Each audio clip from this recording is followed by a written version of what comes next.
Indonesia merupakan daerah yang secara geografis terletak pada daerah khatulistiwa yang sangat potensial. Hal ini mengakibatkan intensitas radiasi matahari yang bisa dimanfaatkan cukup merata sepanjang tahunnya. Energi matahari dapat dimanfaatkan sebagai sumber energi alternatif yang potensial karena merupakan energi yang sangat besar serta ramah lingkungan.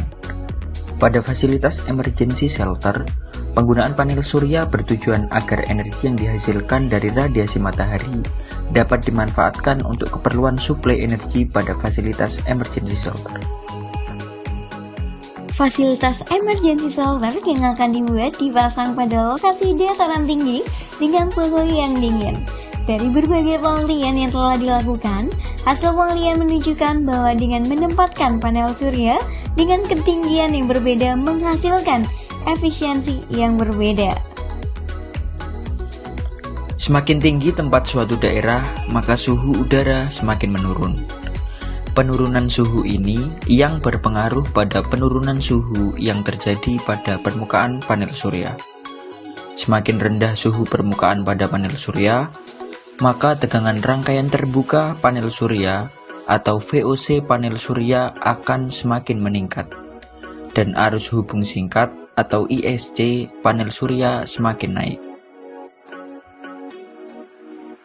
Panel surya pada dasarnya adalah sistem yang harus tahan terhadap suhu tinggi. Tetapi panel surya dapat bekerja paling efektif pada suhu hingga 25 derajat Celcius. Ketika panel surya menjadi lebih panas dari ini, panel akan mulai kehilangan efisiensinya. Hilangnya efisiensi ini bervariasi untuk setiap jenis panel surya. Panel surya terdiri dari sel surya yang mengandung bahan silikon. Unsur ini merupakan semikonduktor atau zat yang dapat mentransmisikan dan menghasilkan listrik dalam kondisi tertentu. Ketika sinar matahari mengenai sel surya, maka menyebabkan reaksi dengan semikonduktor yang menghasilkan listrik.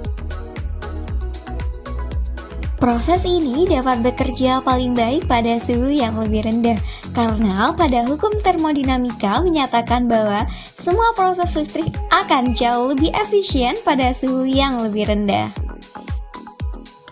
Melihat dari pembahasan tersebut, dilihat dari lokasi pemasangan fasilitas emergency shelter yang terletak pada tempat dengan suhu rendah, maka penggunaan panel surya sangatlah tepat karena memiliki efisiensi yang baik jika bekerja pada suhu permukaan panel yang rendah. Jadi, gimana sobat? Menarik bukan? Yuk simak terus progresan pembuatan fasilitas emergency shelter. Masih banyak yang akan kami bahas mengenai fasilitas ini. Jangan ketinggalan ya sobat. See you!